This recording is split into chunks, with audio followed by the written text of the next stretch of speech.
हरिः ओम् वक्रतुण्ड महाकाय सूर्यकोटि समप्रभ निर्विघ्नं कुरु मे देव सर्वकार्येषु सर्वदा। प्रिय दर्शकों नमस्कार। मैं पंडित श्रीकांत शर्मा ज्योतिषाचार्य आज के वीडियो में आपका हार्दिक स्वागत करता हूँ। आज के वीडियो में हम बात करने वाले हैं कि बीज मंत्रों के सकारात्मक परिणाम क्यों नहीं मिलते। जैसे कि कुछ लोग कहते हैं कि हमने तो 45 दिन तक बीज मंत्रों का जाप किया है, रोजाना बहुत अधिक बीज मंत्र का जाप करता हूँ, फिर भी मुझे सकारात्मक परिणाम देखने को नहीं मिलते हैं। और जैसा कि मैंने पुराने वीडियो में बताया था कि बीज मंत्र सदा शुभ होते हैं, उनका कभी भी साइड इफेक्ट नहीं होता है, वो हमेशा सकारात्मक परिणाम ही देते हैं। लेकिन बीज मंत्रों के साथ साथ हमारी सोच भी सकारात्मक होनी चाहिए, हमारे कर्म अच्छे होने चाहिए, तब ही बीज मंत्र फायदा करते हैं, अन्यथा नहीं। और आज के वीडियो में हम जानने की कोशिश करेंगे।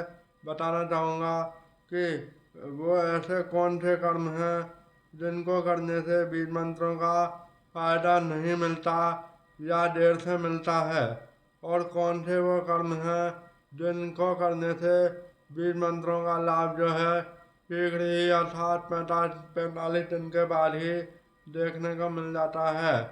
आइए शुरू करते हैं आज के वीडियो को। वीडियो अंत तक देखें, अच्छा लगे तो लाइक करें। मेरे इस चैनल एस्ट्रोलॉजर पीके शर्मा को सब्सक्राइब करें। साथ के साथ ही यदि एस्ट्रोलॉजर श्रीकांत शर्मा चैनल को सब्सक्राइब नहीं किया हो तो उसे भी सब्सक्राइब करें। 125 से आगे के वीडियो को देखने के लिए एस्ट्रोलॉजर पीके शर्मा चैनल को सब्सक्राइब जरूर करें। तो चलिए आज के वीडियो को शुरू करते हैं। आज का हमारा टॉपिक है कि कौन से कर्म ऐसे होते हैं जिनको करने से बीज मंत्रों का फायदा नहीं मिलता या देर से मिलता है, और किन कर्मों को करने से बीज मंत्रों का फायदा 45 दिन के बाद ही मिलना शुरू हो जाता है। तो वह 3 प्रकार के कर्म हैं: दृढ़ कर्म, अदृढ़ कर्म और दृढ़ अदृढ़ कर्म। सबसे पहले हम बात करते हैं दृढ़ कर्म कौन से कहलाते हैं। दृढ़ कर्म वह होते हैं जैसे जो भी गलत काम, जैसे मजदूरी न देना, किसी की मजदूरी को खा जाना, कत्ल करना, हत्या करना, मांस का सेवन करना, माता पिता और जीवन साथी को दुख देना या परेशान करना और बलात्कार करना, ये दृढ़ कर्म कहलाते हैं। ये कर्म कभी भी नहीं करने चाहिए। यदि ये कर्म करेंगे तो बीज मंत्रों का कभी भी आपको फायदा नहीं मिलेगा, चाहे आप लाख बार ही बीज मंत्र का जाप क्यों ना कर लें, लेकिन इसका बिल्कुल भी आपको फायदा नहीं मिलेगा। किसी बीज मंत्र का ही नहीं, किसी भी उपाय का, कोई भी उपाय कर लो, आपको कोई फायदा नहीं मिलेगा। दूसरे प्रकार के कर्म हैं दृढ़ अदृढ़ कर्म। दृढ़ अदृढ़ कर्म वह कहलाते हैं जैसे शराब का सेवन करना, सिगरेट पीना, गुटखा खाना, झूठ बोलना, धोखा देना, चोरी करना आदि जो हैं दृढ़ अदृढ़ कर्म कहलाते हैं। तो देखिए, यदि आप सिगरेट, शराब, गुटखा आदि का सेवन करेंगे तो आपके शरीर को नुकसान होगा, कैंसर आदि रोग होने की संभावना ज़्यादा होती है इन चीज़ों का सेवन करने से। तो इस प्रकार से आप अपने शरीर को ही नुकसान पहुंचाते हैं। तो आपका जो कुंडली का जो लग्न भाव है, तो एक प्रकार से आप लग्न को ही कमज़ोर कर देते हैं।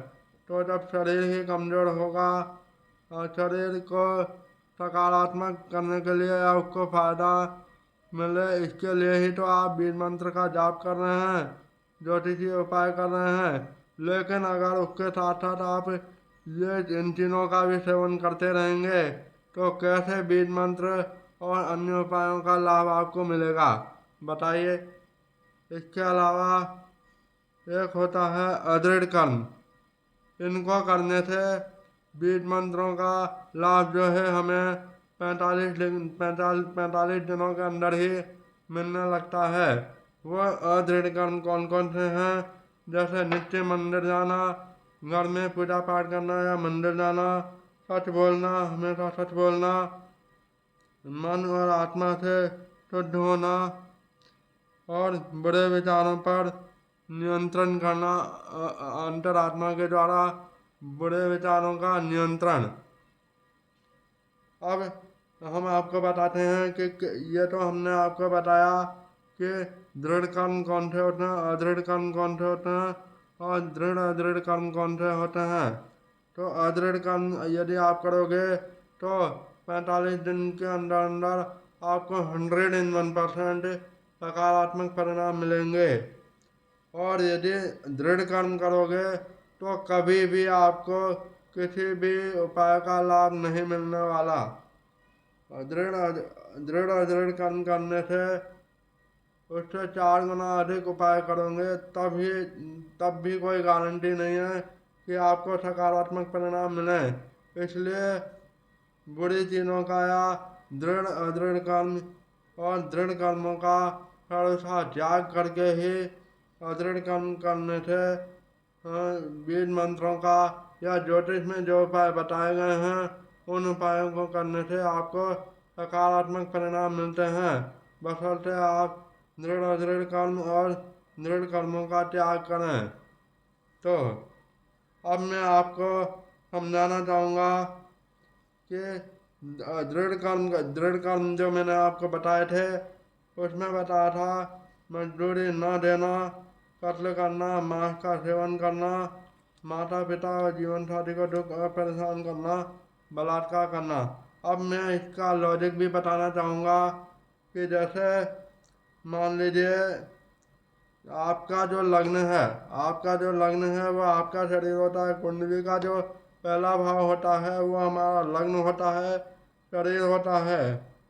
हमारे सोचने का अंदाज होता है, हमारा आचार व्यवहार होता है।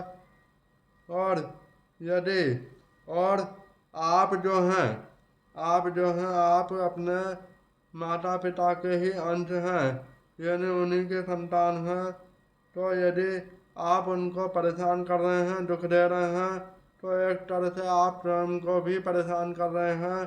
तो इसका रिजल्ट आपको कैसे मिलेगा? वहीं अगर जीवन साथी की बात करें तो जीवन साथी मतलब अर्धांगिनी, पत्नी को अर्धांगिनी भी कहा गया है। और आपकी जो संतान होगी वो उसका आधा हिस्सा आपके संतान में, आधा हिस्सा यानी आधे गुण आपके जाएंगे और आधे गुण आपके जीवन साथी के प्रवेश करते हैं। तो ऐसे में अगर आप अपने जीवन साथी को परेशान करेंगे, दुख देंगे, तो आपको इन बीज मंत्रों और उपायों का सकारात्मक परिणाम कैसे मिलेगा? अर्थात नहीं मिलेगा। इसलिए दृढ़ कर्मों को तो कभी भी नहीं करना चाहिए और दृढ़ अदृढ़ कर्म भी नहीं करना चाहिए। इससे भी कोई लाभ नहीं मिलता क्योंकि शरीर को नुकसान पहुंचता है। इन चीज़ों का सेवन करने से शराब सिगरेट आदि का, और मिलता भी है तो बहुत देर से मिलता है, बहुत ज़्यादा मेहनत करनी पड़ती है, 4 गुना मेहनत करो तब जा कर के मिलता है। उसकी भी कोई गारंटी नहीं है मिले भी नहीं भी मिले। इसलिए ये मत सोचो कि बीज मंत्र का जाप कर लिया, उपाय कर लिए तो चाहे हम कैसे भी काम करें हमें तो फायदा मिलेगा ही सही। बस एक बात पकड़ ली कि बीज मंत्र सदैव शुभ होते हैं, फिर कर्म चाहे कैसे भी करें लाभ तो मिलेगा ही नहीं, ऐसा नहीं है। बीज मंत्रों के साथ साथ हमारी सकारात्मक सोच भी होनी चाहिए, हमारे कर्म भी अच्छे होने चाहिए, तभी हमें ज्योतिष के सभी उपायों के सकारात्मक परिणाम मिलेंगे। अन्यथा नहीं, भले ही कितने भी उपाय कर लो। ये था आज का टॉपिक हमारा। आशा करता हूँ आपको बात अच्छी तरह से समझ में आई होगी। समझ में आए तो लाइक करें, चैनल को सब्सक्राइब करें और वीडियो 125 पार्ट 1 से लेकर पार्ट 125 तक के वीडियो को देखने के लिए एस्ट्रोलॉजर श्रीकांत शर्मा चैनल को सब्सक्राइब करें और 125 से आगे के वीडियो को देखने के लिए एस्ट्रोलॉजर पीके शर्मा चैनल को सब्सक्राइब करें। मिलते हैं अगले वीडियो में, तब तक के लिए नमस्कार, जय श्री कृष्णा।